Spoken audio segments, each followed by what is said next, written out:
quería hacer una breve introducción primero. Yo soy muy fan suyo, la verdad.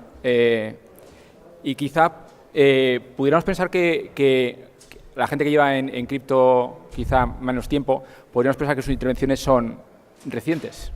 Pero yo me acuerdo que yo lo he seguido mucho y una de las, por lo menos a mí, de las más brillantes cosas que he leído sobre Bitcoin fue una discusión con Xavier y Sala sobre el tema de burbuja financiera, que fue una conversación, si no me equivoco mal, 2013. 2013, sí.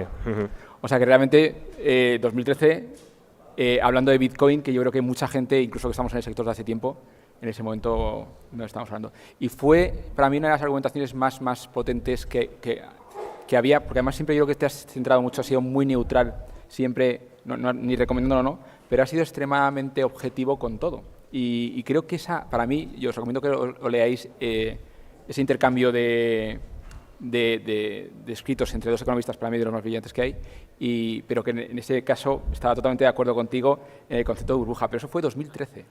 O sea, realmente ya en ese momento hacías unos análisis, o sea, poco análisis de esa profundidad se hacían sobre este activo. No sé si coincides un poco con... Bueno, no sé si sí que había análisis que... O sea, sí que se empezaba a seguir el caso de Bitcoin y sí que había algunos economistas que entendían más o menos el concepto de Bitcoin, pero es verdad que digamos, los economistas que eran muy escépticos o que no entendían Bitcoin eran todavía mayoría y, por tanto, eran unos años en los que lo más común o lo más habitual era decir que esto muy probablemente era una burbuja que no tendría ningún recorrido.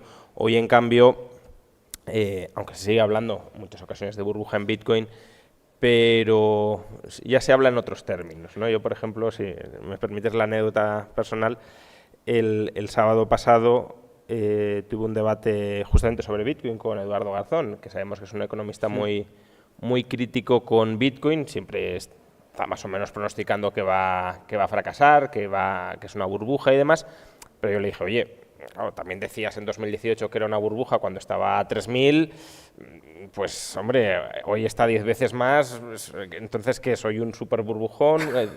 Digo, al final todo lo que valga más de cero es una burbuja. Y dice, no, a ver, tampoco estoy diciendo que el valor de Bitcoin tenga que ser cero, puede ser que en algún momento se recaliente y suba, pero eso no significa que tenga que bajar a cero. Es decir, gente que en un principio era muy contraria, muy opuesta a Bitcoin y que lo siguen siendo hoy, pero al menos ya te reconocen que su valor no tiene por qué ser cero. Pero fíjate, a mí lo más brillante de esa parte de ahí tuya me parecía cómo definías burbuja.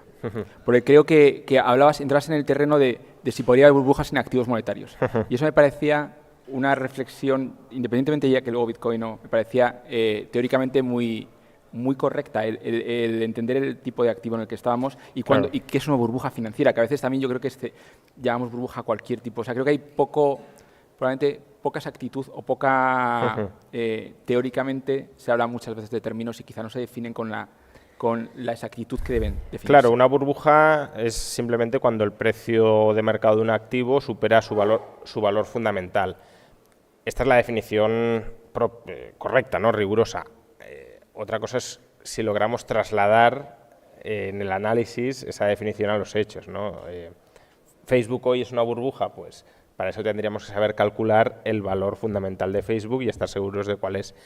Pero en cualquier caso, sepamos detectarla empíricamente o no, para poder hablar de burbuja, el precio de mercado tiene que estar por encima del valor fundamental. Y el punto con Bitcoin y con los activos monetarios es ¿cuál es el valor fundamental de un activo monetario, ¿no? Claro, ese punto. Y no es...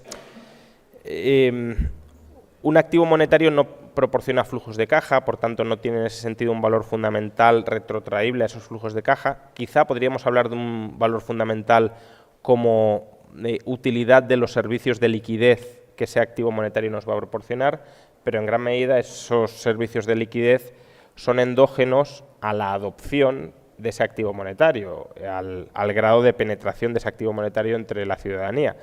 De tal manera que cuantos más usuarios tenga un activo monetario, más valioso se vuelve y, por tanto, decir, no, es que como está aumentando de precio porque más gente lo está comprando, necesariamente es una burbuja. No, es que a lo mejor precisamente porque lo está comprando más gente se está adoptando más masivamente y eso hace que el valor fundamental esté aumentando, ¿no? Pues mira, quería llevarte en esta conversación a temas que quizá no hemos hablado, no hemos visto tanto desarrollo tuyo teórico, que tiene que ver con el tema de las organizaciones digitales o las DAOs. Un poco yo llevo interviniendo de hace mucho tiempo, he estado de alguna manera en algunas de ellas y participo activamente.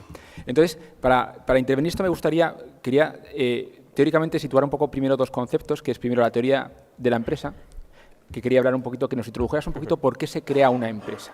Porque creo que quizá con esa base podemos un poco explorar si realmente estamos viendo algo nuevo en lo que es el concepto de empresa o no. Bueno, hay muchas teorías sobre por qué se crean, por qué existen las empresas o no. La inicial y la que de alguna manera influye en todas las demás es la de Ronald Coase, en un artículo del año 37, donde se plantea por qué existen las empresas, ¿no? Que esto es algo que a lo mejor nos parece muy obvio, pero que no es tan obvio. Es decir, vale, estamos tan habituados a que haya empresas que lo tomamos como parte de nuestro entorno y de nuestro ecosistema, pero realmente si lo que estamos diciendo es los mercados y los precios de mercado nos proporcionan la información más precisa, más correcta, más adecuada en todo momento, ¿por qué todas las transacciones que se desarrollan dentro de una empresa no las desarrollamos a través de contratos bilaterales en el mercado? ¿Por qué, pues, en lugar de, no sé, en una universidad, ¿no? Yo formo parte de la plantilla de una universidad como asalariado.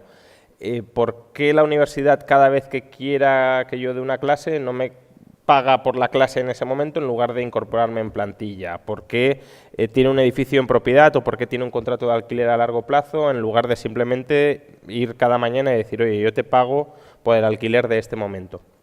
Y la razón que encuentra Coase es que los costes de transacción, de formalizar y de renegociar, y la incertidumbre vinculada a esa renegociación de cada uno de estos tipos de contrato puede ser tan alta que, aunque es verdad que los mercados sean pues más flexibles, los precios se ajusten más diariamente, proporcionen mejor información, la coordinación efectiva de los recursos para proporcionar servicios se desarrolla mejor a través de empresas que fuera de ellas. Y esto se une además con otra idea, y es que los contratos, ahí ya entraríamos no tanto o no solo porque existen las empresas, sino porque existe un poder directivo dentro de las empresas, porque si no también podríamos decir, bueno, una empresa, pero todo dentro de la empresa ya está parametrizado de antemano, ya está acordado todo lo que va a suceder de antemano en la empresa. Los contratos se suele considerar que son incompletos en el sentido de que no contienen absolutamente todas las...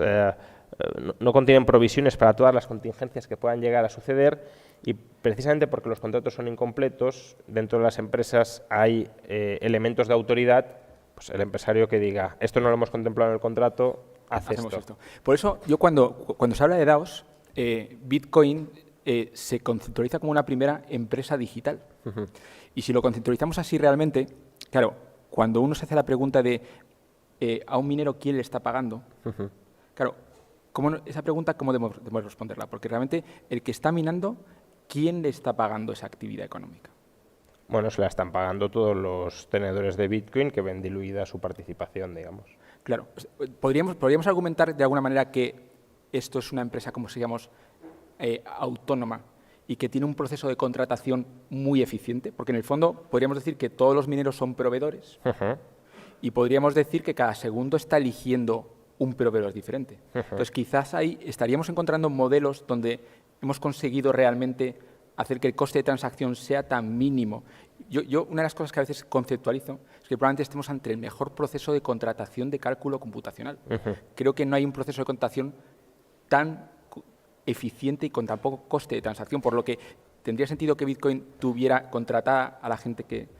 Bueno, no la tiene contratada como tal, sino que las va contratando spot en cada momento según las transacciones que tenga que verificar. Es decir, los mineros no están en plantilla en el sentido de que perciban un salario fijo con independencia de la actividad que desarrollen. Cobran por actividad desarrollada y siempre y cuando hayan sido los más eficientes a la hora de desarrollarla, ¿no? Las condiciones en las que van a cobrar sí son previsibles, pero es una contratación por por la minería que desarrollen en cada momento, ¿no? Por tanto, en ese sentido, aunque Bitcoin sea una empresa, efectivamente los mineros serían proveedores externos a la misma y no formarían parte de la empresa como tal. Y no podríamos decir que esa empresa ha automatizado todo el proceso de contratación, sí. De contratación, y yo te diría que incluso, si lo consideramos como un medio de pago, ha hecho todo autónomo. O sea, estamos ante probablemente, no sé si es correcto decir que es la primera vez que un código tiene dinero. O sea, quiero decir, que una empresa, es decir, es como si tuviéramos un Tesla estuviera... O sea, estamos en un concepto que yo no sé si es nuevo o no, o si te lo parece a ti nuevo, que es decir, que es la primera vez que un programa te paga. O sea, algo que es un programa, que es un software, porque hasta ahora nos pagaba siempre una empresa o personas, pero en este momento nos está pagando un programa que tiene la capacidad autónomamente de hacer una actividad económica, de contratar a proveedores y de hacer una especie de, como si dijéramos, gestión automatizada. Sí, a ver, es en el sentido de que es una empresa que no está dirigida por humanos, que no está centralizada y que, por tanto, la gestión de la misma no cae en la discrecionalidad de alguien de yo soy el directivo de la empresa y te contrato a ti porque creo que vas a hacerlo mejor, o te contrato a ti porque me caes bien o eres familiar, sino que tenemos una red absolutamente descentralizada, pero con normas comunes a todos ellos y con un proceso, como decías, en este caso de contratación fijado de antemano, previsible para todos y que gana el que mejor lo hace, ¿no? Y además que cobra diluyendo, si lo queremos, la participación de los demás en esa empresa o simplemente creando... O podría no diluirse, podrían estar pagando, porque podría en no el futuro la gente va a pagar por utilizar esa empresa. Sí, a ver, cuando digo diluirse es muy relativo, ¿no? Porque... o podríamos pensar que tiene una caja, que la empresa tiene caja. Sí, a ver, quiero matizar lo de diluir, ¿no? Porque es cierto que en términos estáticos puede parecer que es una dilución, en el sentido de que creas nuevas unidades monetarias y, por tanto, las restantes existentes deberían valer menos, pero precisamente porque esa actividad es absolutamente imprescindible para que las unidades existentes tengan valor, no es propiamente una dilución. Y además, en la medida en que eso lleve a una mayor adopción de esas unidades entre el resto de la sociedad, sería como una inversión para que... Y que tiene ingresos también adicionales a esa dilución, ¿no? Porque tiene ingresos de lo que paga la gente que utiliza la red. Sí, claro, a eso me refiero, que la red tiene valor en el sentido en el que la red siga en funcionamiento y para eso tienes que hacer frente a esos gastos, ¿no? Pero bueno, sí, podemos decir que es una dilución o es creación de nuevos activos que están valorizados y con ello se les paga. A ver, al final sería como si en la minería de oro pues tuviéramos automatizado todo el proceso de extracción y de contratación de trabajadores, de compra de maquinaria y la minería pues se llevará a cabo pues por aquel trabajador o aquella otra empresa extractora que mejor lo haga y cobrará en una parte de lo que ha extraído, claro. Sí, porque fíjate, muchas veces cuando hablamos de estas organizaciones que a veces la gente lo considera una nueva forma de empresa, o sea, a veces se conceptualiza como una especie de nueva forma de empresa autónoma, que muchas veces también creo cuando hablamos de no censura siempre para gobiernos, pero fíjate que a veces cuando hablamos de las DAOs hablamos de no censura para su equipo directivo. O sea, cuando a veces hablamos de empresas de este tipo que están de alguna manera están definiendo unas reglas que no se podría saltar tampoco el propio equipo de dirección si tuviéramos un equipo directivo. Entonces, creo que eso también es otro... O sea, aquí hay dos cosas que me parecen, no sé si lo compartes conmigo, que es el proceso de contratación, que hemos descubierto un proceso de contratación extremadamente eficiente, que hace posible que quizá lo que antes nos llevaba a hacer una empresa, ahora quizás en un entorno donde esa transacción tiene menos sentido, porque si hay una especie de peer-to-peer trabajando, o sea, de hecho, las DAOs a día de hoy, el concepto de empleado se diluye mucho, porque precisamente quizá porque hemos ido un paso atrás donde la DAO puede decidir en cada segundo a quién contratar y qué hacer de contratar. Entonces, quizá eso explica en algunos casos por qué estas empresas quizás sean más eficientes en casos donde a lo mejor...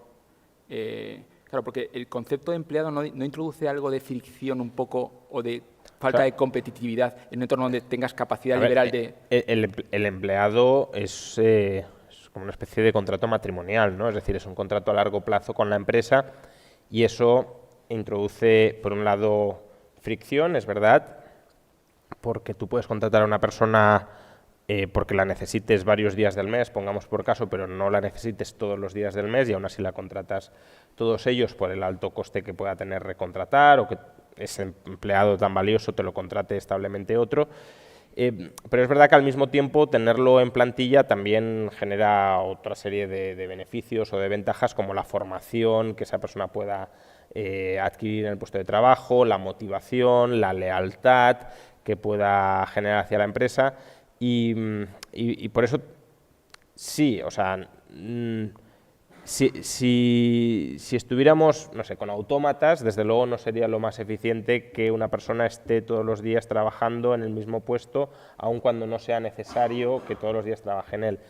Pero con respecto a trabajadores no está ni mucho menos tan claro que no sea positivo que pueda tener una cierta estabilidad o vinculación más o menos a largo plazo con la empresa, porque ahí digamos que la compañía no tiene en cuenta el valor que está generando Spot, sino el valor que le puede generar sostenidamente a largo plazo. Y de alguna manera el salario no es tanto la porción del valor que me has generado ahora, sino una especie de pago o de fracción del valor presente que me vas a generar a largo plazo, ¿no? Sí. Otra de las características de las DAOs es que hay mucha más involucración del voto a la hora de tomar decisiones empresariales. Por cierto, no sé si lo ibas a plantear luego, pero cuando has mencionado antes lo de que las DAO te blindan frente a la dirección, o sea, otra ventaja que tiene esto frente a la teoría tradicional de la empresa, que, no de agencia, sí. Que es el problema de agencia, de principal agente, efectivamente.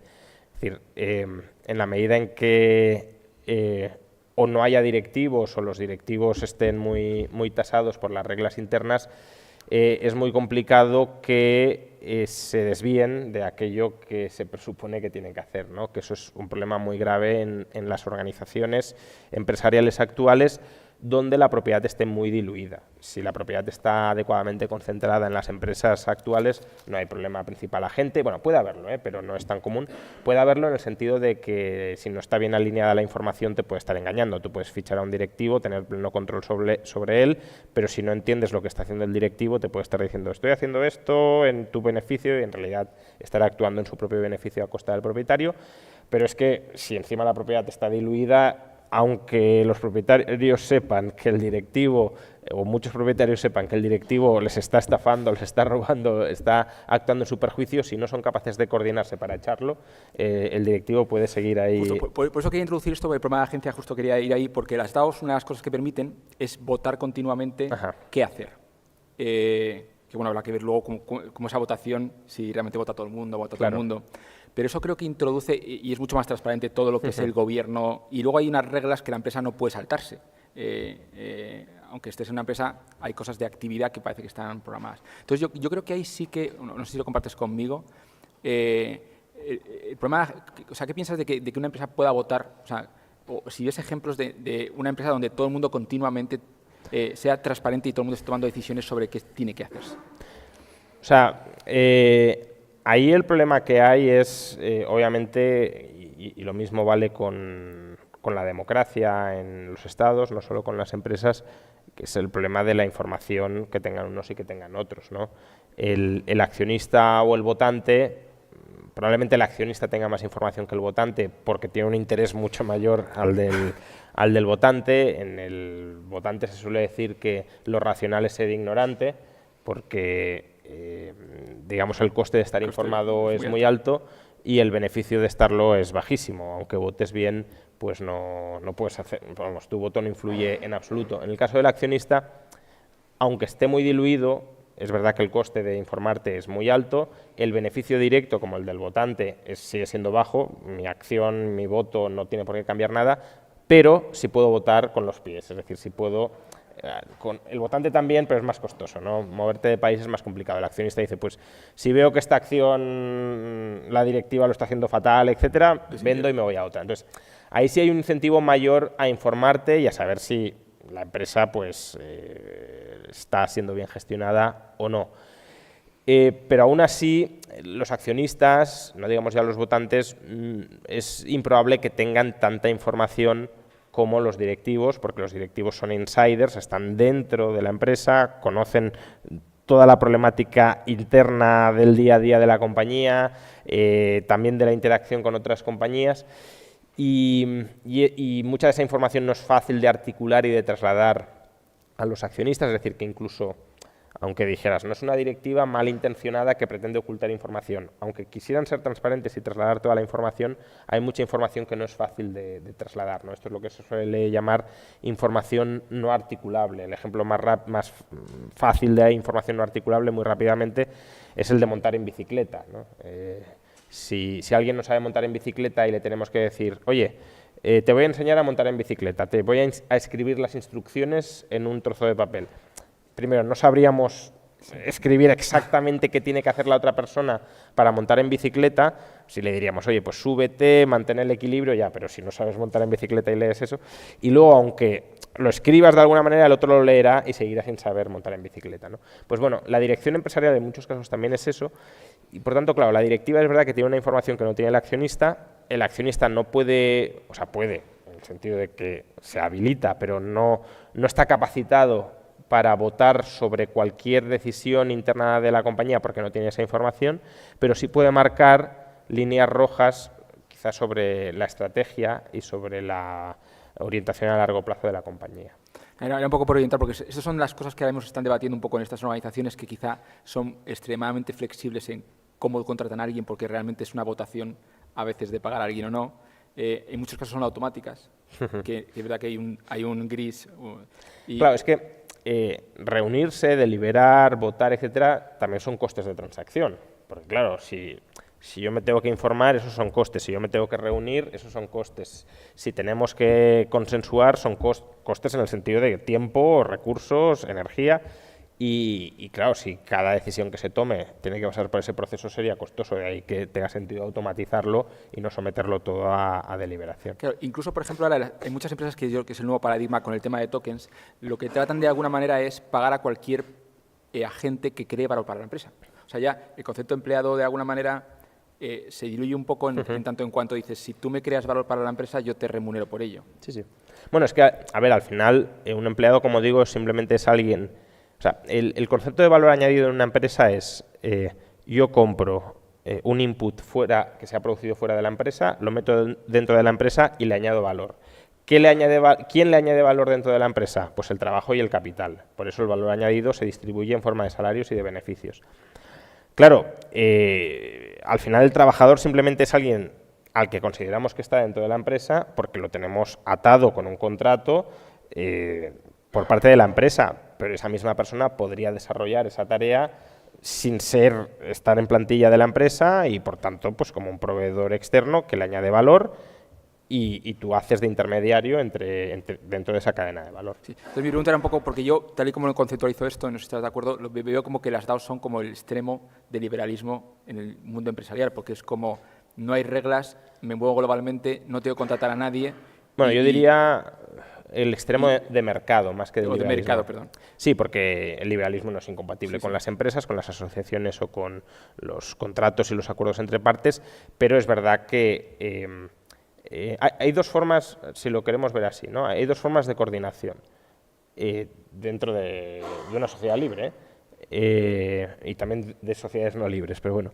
La coordinación burocrática y la coordinación de mercado. La coordinación burocrática es de arriba abajo, a través de órdenes, sería el caso de una empresa, y la coordinación de mercado es horizontal entre partes jurídicamente iguales. Puede haber distinto poder de negociación, pero son partes jurídicamente iguales. Yo diría que en ese caso las DAOs son un ejemplo extremo de coordinación de mercado, no de coordinación burocrática, que sería vertical, pero bueno, ya digo, tanto la burocrática como la de mercado. Si me lo permites, podría haber una cierta burocracia automatizada. Sí, automatizada sí. Lo que pasa que si no hay personas arriba de esa burocracia que no tengan discrecionalidad a la hora de dar órdenes, yo ahí ya no lo llamaría tanto burocracia, sino un nivel normativo que coordina a las partes que se someten a esas normas. Claro, yo digo que no es tanto normativo, o sea, permíteme, porque como hacen acciones, o sea, no es tanto una norma, sino que se está ejecutando código automáticamente. Entonces, digamos que no es que sea una norma, sino que hay unos agentes autónomos que ejecutan tareas burocráticas. Si lo entiendo yo de esa forma. Sí. Pasa que es más como reglas que se ejecutan, efectivamente, pero que se ejecutan según un código previsible de antemano, no es algo... O sea, la burocracia en Bitcoin sería el contratador. O sea, digamos, de alguna manera, para mí la burocracia sería una especie de código que es el que estaría subcontratando a todo el mundo en el mundo real, pero que esa burocracia la lleva un algoritmo. Claro, pero ahí realmente lo que tienes es, oye, estas son las normas de vivir en esta comunidad. Y necesitamos pues que se presten determinados servicios y aquel que los preste mejor lo contratamos y los has de prestar en estas condiciones. Vale, ¿a eso lo llamamos burocracia? Bueno, realmente es un cliente que automatiza las condiciones de contratación y tú se las suministras, pero ese cliente no te está ordenando y cambiando las órdenes continuamente sobre cómo vas a hacer las cosas, sino que más o menos son órdenes, ya digo, predeterminadas, previsibles y a las que pues cualquiera se puede ajustar para satisfacerlas. Sí. Bueno, muy interesante. Bueno, esta parte me gustaba explorarlo contigo porque es verdad que son debates que estamos teniendo en este concepto de nuevas empresas y yo creo que a veces con poca profundidad teórica.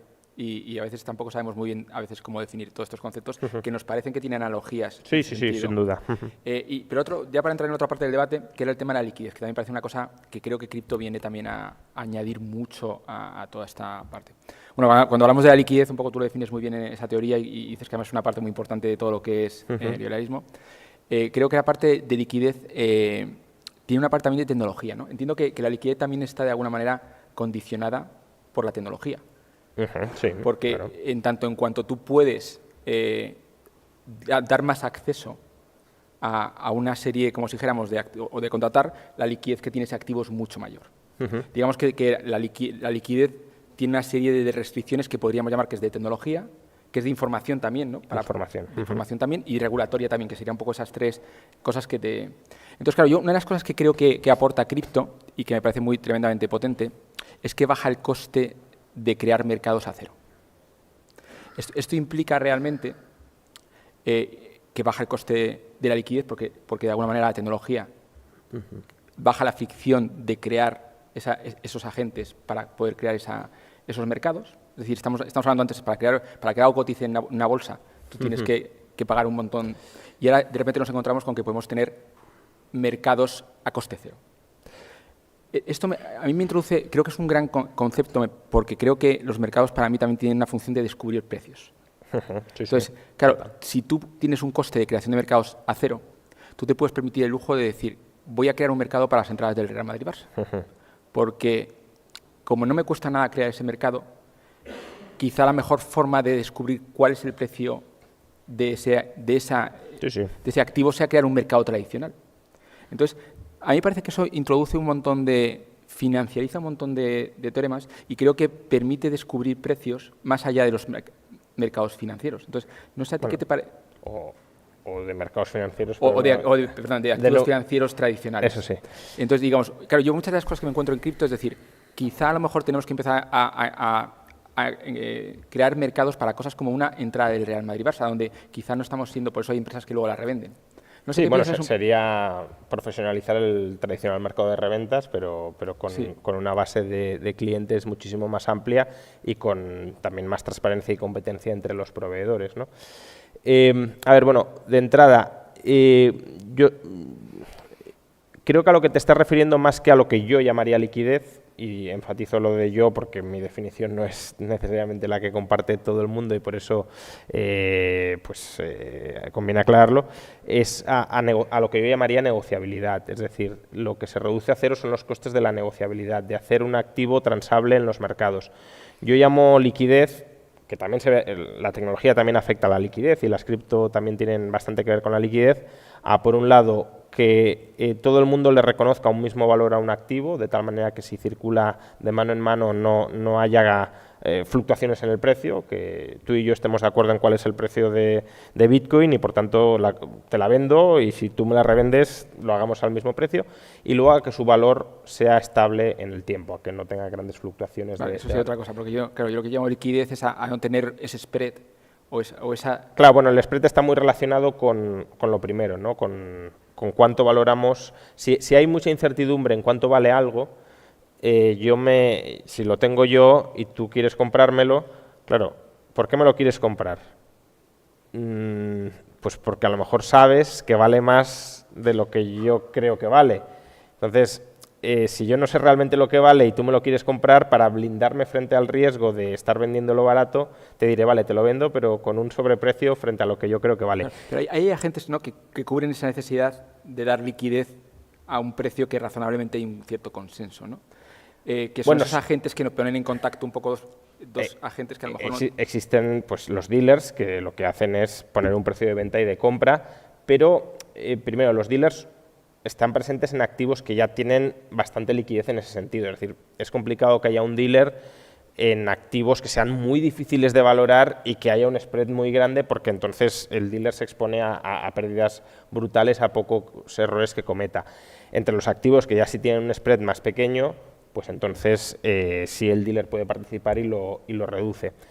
Pero la negociabilidad en el mercado y el descubrimiento del precio en el mercado sí influye en la liquidez en ese sentido, porque cuanta más gente esté transando un activo a un valor más o menos cercano, ¿no? Porque ahí vemos el bid y el ask en cada activo, y si ves que es un mercado muy profundo donde mucha gente está dispuesta a comprar a un precio y a vender al mismo precio, pues entonces sí puedes acercar tu estimación de cuánto vale ese activo en función de la información que recibes del mercado. Pues yo quería preguntarte un poquito qué aporta, o sea, qué ves que cripto puede aportar a la liquidez en general, tanto de los mercados financieros como de cualquier tipo de actividad económica, porque yo creo que para mí lo que está aportando cripto es trasciende esos mercados, se están haciendo mercados de un montón de actividad o de servicios que quizá en el pasado no se hacía.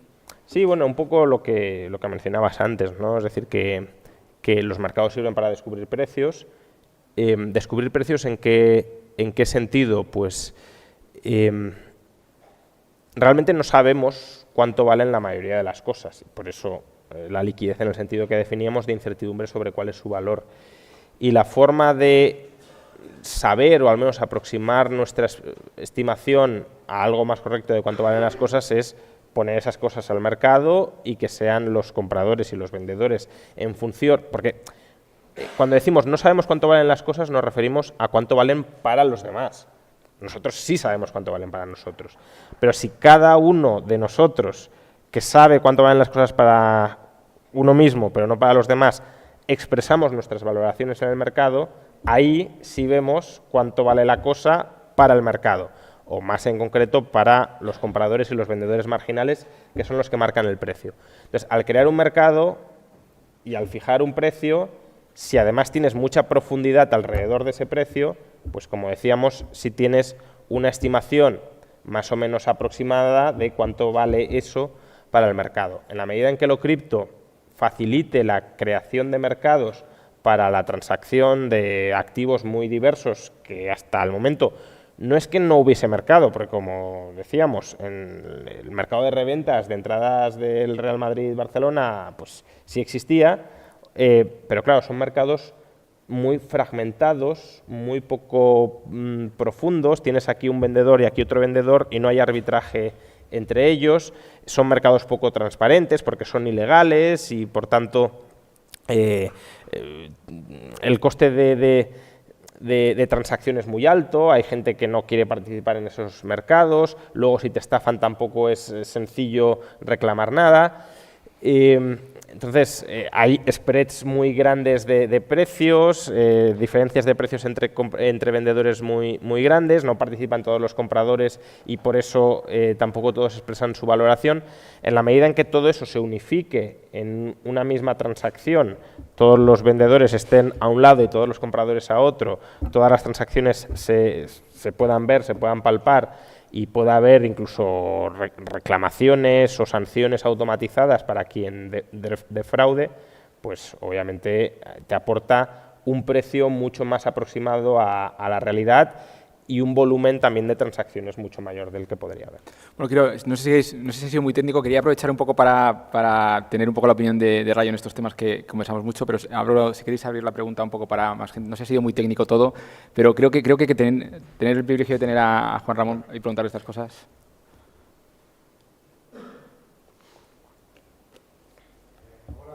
¿Qué tal? ¿Qué ejemplos de DAOs has estudiado un poquito más a fondo y has visto cómo funcionan? Yo ya se lo dije a Jesús. Sí.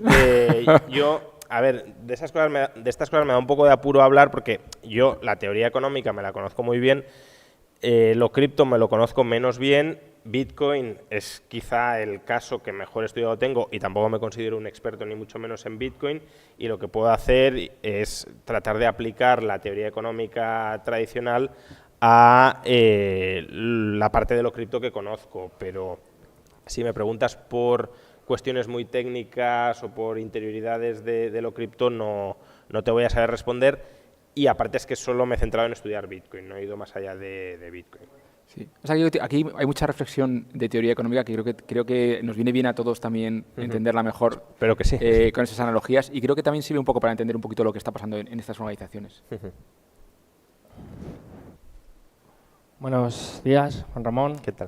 Como economista, te quería preguntar qué diría Rothbard, qué diría Mises y qué diría Hayek o el padre de los que somos economistas liberales, ¿no?, que hizo posible en muchos países, Milton Friedman, ante esto. O sea, sería como un regalo de Reyes Magos, ¿no?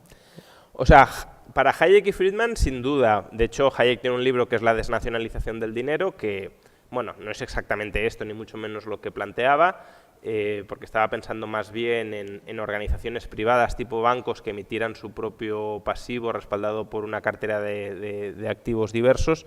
Él pensaba en commodities, ¿no?, que aunque sí establecía una especie de automatización del ajuste del valor en función de la fluctuación del precio de las commodities para estabilizar el valor del pasivo, pero bueno, estaba pensando en organizaciones centralizadas, no en nada tipo DAO, pero Hayek sí veía que el dinero no tiene por qué ser, incluso no es deseable que sea un monopolio estatal, y por tanto toda posibilidad de crear nuevas monedas descentralizadas la habría desde luego abrazado. Y Friedman también. Friedman es verdad que tuvo una evolución ideológica notable, porque él en los años 40 pues era planificador económico en Estados Unidos con la Segunda Guerra Mundial. De hecho, esto no lo sabe, bueno, no sé si lo sabe mucha gente o no, pero Friedman es el inventor de la retención sobre el impuesto de la renta, que bueno, luego se arrepintió muchísimo porque es el mecanismo de expansión del Estado más grande que pueda haber, porque claro, si hubiese que pagar impuestos, todos los impuestos el mismo día del año de golpe, pues tendríamos una revolución cada 30 de junio, ¿no? Y él en los años 50 era partidario de coeficiente de caja 100%, o incluso de abolir los bancos y que todo el dinero fuera emitido por el Banco Central en régimen de monopolio, pero con el tiempo fue evolucionando, y ya en los años 80 pues era defensor, por ejemplo, de la banca libre, ¿no? Y bueno, pues también vería desde luego estas monedas o estas posibles monedas múltiples y descentralizadas con muy buenos ojos, porque además él decía, a ver, yo sigo pensando que la moneda fiat es preferible al oro, por ejemplo, pero es verdad que una moneda fiat muy mal gestionada en el margen vuelve preferible al oro, con lo cual es positivo que el oro esté como opción para limitar el grado de mala administración monetaria de la moneda fiat, ¿no? Y si no es el oro, sino otro tipo de activos, pues lo mismo. Habéis mencionado la escuela de Chicago, la escuela austríaca, y a primera vista parece que efectivamente deberían estar encantados, ¿no?, con el Bitcoin. Pero hay un pequeño detalle, y es que una de las cosas que también pedían es el libre mercado, la libre competencia, y estaban en contra de cualquier tipo de concentración o pseudomonopolio. Es decir, ¿Qué opinarían de que el Bitcoin tenga el 56% del market cap y que además no haya la segunda, que es Ethereum, esté muy lejos, o las stablecoins? Bueno, a ver, aquí hay uno de los puntos de... O sea, la escuela austríaca y la escuela de Chicago son escuelas, podríamos decir, liberales, o que llevan a conclusiones liberales, pero aún así no son escuelas que compartan absolutamente todos los puntos, ¿no? Y uno de los puntos donde hay más fricción entre ambas es en su visión del monopolio. De hecho, está...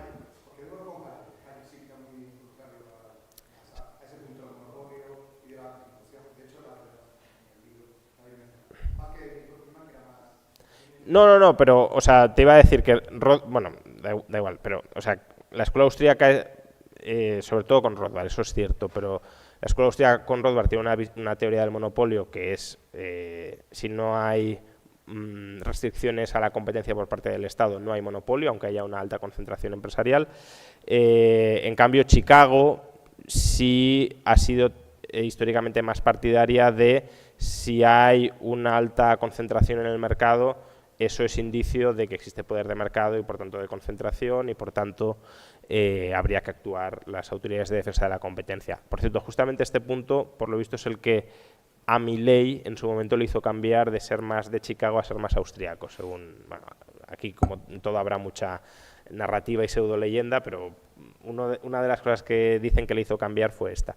A ver, yo lo que diría, es difícil obviamente hablar en nombre de economistas como Hayek o Friedman, que ya no estén ahora, y por tanto es difícil pensar en qué habrían dicho exactamente sobre esto, pero yo lo que diría es, si Bitcoin tiene la cuota de mercado que tiene, no porque haya algún poder de mercado, y claramente no hay un poder de mercado, es decir, nadie, o sea, no hay ningún tipo de barrera que impida que otro criptoactivo reemplace a Bitcoin si masivamente se lo adopta y se lo demanda.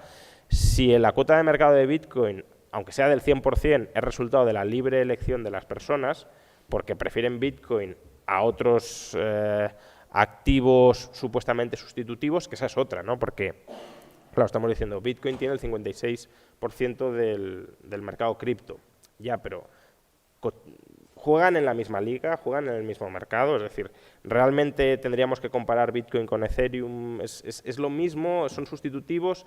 Entonces, a lo mejor Bitcoin tiene el 100% del mercado monetario cripto, entre comillas, y Ethereum pues tiene el porcentaje que sea del mercado de otra cosa, ¿no? Porque es como decir, no sé, la deuda pública tiene el 60% del mercado financiero. Ya, pero ¿realmente tiene sentido hablar de mercado financiero o tendríamos que hablar más bien de mercado de renta fija, por ejemplo? ¿Por qué meter en el mismo saco mercado de renta fija y renta variable o incluso mercado inmobiliario, ¿no? Pues son cosas que hombre, algo de grado de sustitutividad tienen, pero no habría que entremezclarlas tanto. Pero bueno, aunque los metiéramos en la misma liga, si la cuota de mercado alta es resultado de la libre elección de las personas, es que es el activo que mejor cumple la función que están buscando y, por tanto, ahí no creo que haya nada que criticar. Lo que hay que atacar son las barreras a la competencia, especialmente a la libre entrada. Si lo quisiéramos a la salida o al cambio, que esa podría ser otra entrada, ¿no? Que una vez entras ya no puedas salir y estés atrapado, pero si no hay ni entrada, ni barreras de entrada ni de salida, pues que sea el porcentaje que sea. Muy bien, muchísimas gracias, Juan Ramón, por aceptar esta invitación. Siempre aprendiendo contigo continuamente y nada, pues desde luego tener espacio hablando sobre cripto, desde luego creo que aporta muchísimo valor a nuestro ecosistema. Nada, muchísimas gracias.